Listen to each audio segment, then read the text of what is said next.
So very good evening, guys. Today we are back with another problem, and today's problem is finding the number of pairs. Okay, so this is a medium-based problem of GFG, and it's quite an interesting problem. So the problem is like this: that we'll be given two integer arrays ARR and BRR. So there will be two arrays. I can say this as two arrays. Okay, so one array will be array ARR, and another array will be array BRR.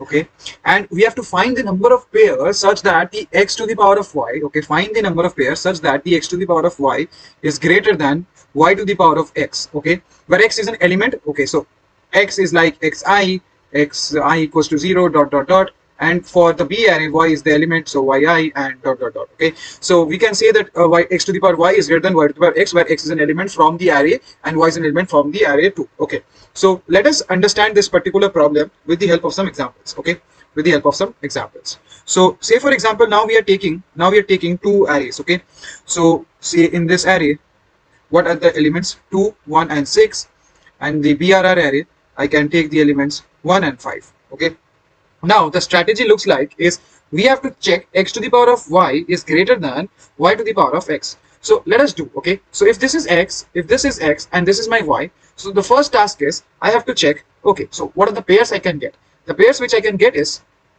2 comma 1 and 2 comma 5. Okay, I have to take this pair and I have to take this pair as well. So I'm getting 2 comma 1 and 2 comma 5 as well. Okay, so in this case, first my condition is 2 to the power of 1 is greater than 1 square. Okay, so x to the power of y is greater than y to the power of x. Is it so? Let me check. 2 to the power of 1 is 2 and 1 square is 1. So yeah, this condition is true. Now let us take the another example where the pair is 2 comma 5. So I can write 2 to the power of 5 is greater than 5 to the power of 2. Is it so? Yes. So 2 to the power 5 I am getting at 32, which is greater than 25. So this condition is also satisfied. Okay, so and similarly what I'll be doing is I'll be doing it for the other values. Okay, so I'll be doing it for other values as well. So the other pairs will be 1 comma 1 and 1 comma 5. So if I see 1 comma 1, what is the value I am getting? So for 1 comma 1, what I'll be getting is, first task is to do like this. Okay, so 1 square, okay, is greater than 1 square. Okay, so what I'll be getting is, okay, so this is not greater than, so I'll be having an exceptional check and I will check it. So let us do this. 1 to the power of 5 is greater than, so if I check the pairs which follow x to the power y are there are total number of, we have to find the number of pairs. Okay, so I don't think this pair 1 to the power 5 is greater than 5 to the power 1, so this pair does not satisfy. This pair does not satisfy. So till now we have got two pairs. So I will keep a counter. So count equals to 2 right now. Okay, now let us take the now let us analyze the second counter, which is 6 for 1 and 5. Okay, so if I take the second counter as 6 and 1, okay, and 6 and 5. So for 6 and 1 and 6 and 5, I can check 6 to the power of 1 is greater than 1 to the power of 6. No, this is not working. Now let us check this one. 6 to the power of 5 is greater than 5 to the power of 6. Yeah, this is satisfied. So my count will be plus 1, so it will become 3. So the answer becomes 3. So I'm getting total 3 possible pairs out of the two arrays made possible, which will help me achieve this particular scenario. Okay, so now let us discuss some edge cases. Now let us discuss some edge cases where this condition might not work. Okay, so I can write like this: edge cases, okay, where the above condition is going to fail. Okay, so the first edge case which I'll be writing, if x is equals to 0, okay, then what I can see is, say for example, let us take an example and understand these edge cases. 0 to the power 6 and 6 to the power of 0. Okay, so what is I'm getting a 0 over here and a 1 over here. So definitely 0 is greater than 1. No, so this is failing. Now let us take another example. X equals to 1 and y equals to 0. So example, let us take 1 to the power of 0 is greater than 0 to the power of 1. 1 to the power of 0 is greater than 0 to the power of 1.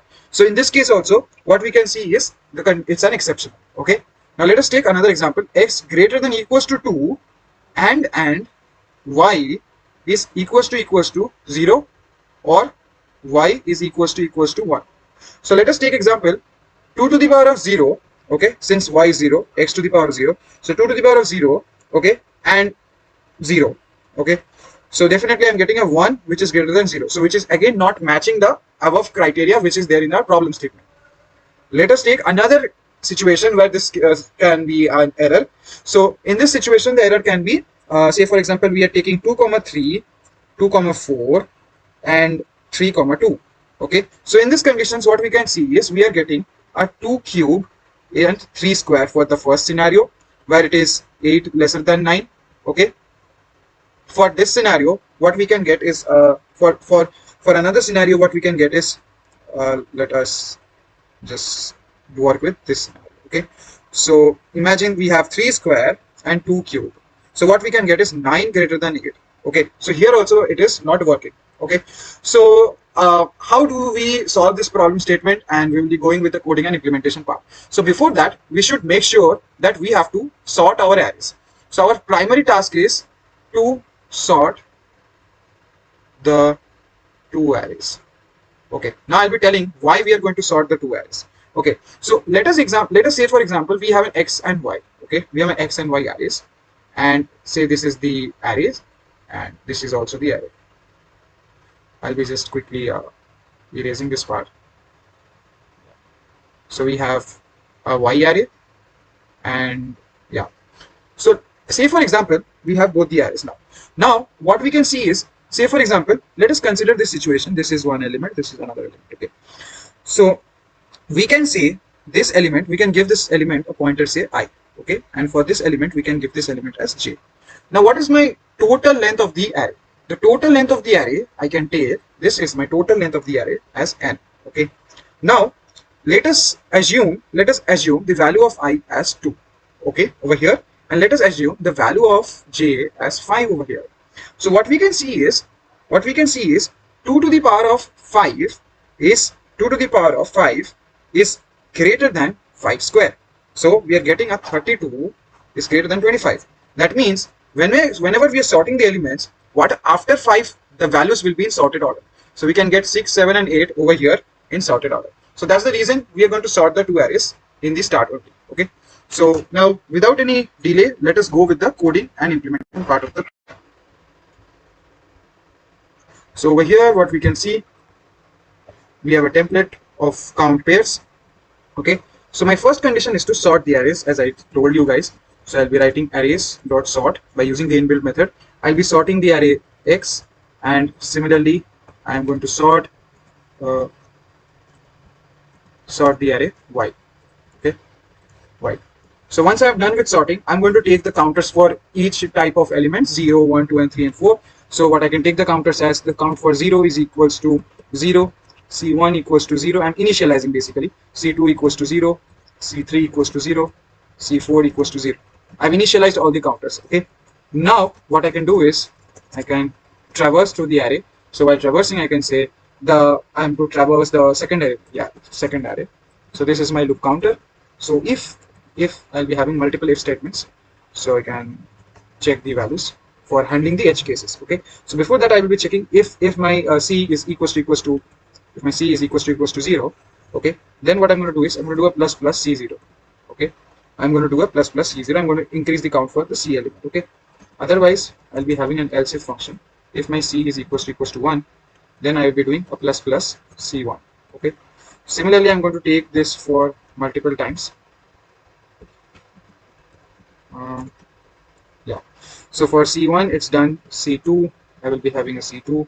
For c equals to 3 I'll be having this as c3, and for c equals to 4 I'll be increasing the counter of c4. Okay, so after I'm done with this, what I'm going to do is so my for is completed. I'm going to have another loop. Before that I'm going to take j is equals to 0 and a long answer equals to 0. Okay, after that what I'll be doing is pointing int I equals to 0, I less than m, and plus plus I. Okay, so what is m? Basically m is basically the size of the first array. Okay, so what we can say is plus plus I. After that we will be checking our first base case. So what is our first base case? If x equals to 0, then we are going to continue. So for our first base case I can write if my x of I is equals to 0, then I can say okay, you can go ahead. So you can go ahead and you can continue. Okay, similarly I'll be having another if set of if statements. If my x of I is equals to 1. So what is there for 1? If we have to increase the count of zeros. For 1 is we have to increase the count of zeros. So we can write answer plus equals to C0. Okay. And we can have another else statement where we are going to handle the other cases. So in this else statement we can write answer plus equals to C0 plus C1. Okay, C0 and 1. For greater than equals to 2 we will be handling this case 0 and 1. So we can write C0 plus C1. And for another last and final check we can have while if j is lesser than n. So why I am doing j is lesser than n? As I told that we have to do the sorted order. So we have to handle the situation that the pointers of I and j of the two arrays. So in that case we will be handling j is lesser than n and y of j is lesser than equals to x of I. Y of j is lesser than equals to x of I. So in this case I'll be doing a plus j. I'll be doing a plus j. Okay. So once my while is completed, I can have if j is lesser than n, then I can do answer plus equals to n minus j. Answer plus equals to n minus j.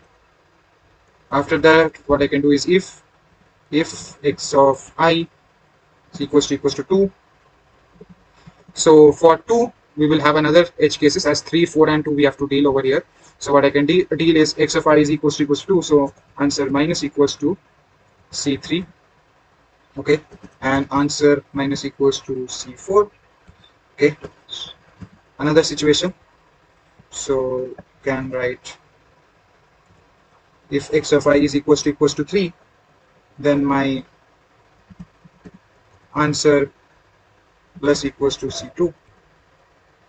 I have to check the else, I have to check the for loop, I have to return the answer. Let us compile. So we have successfully solved today's problem statement and I'm looking forward to solve more videos. Thank you. See you in our next video.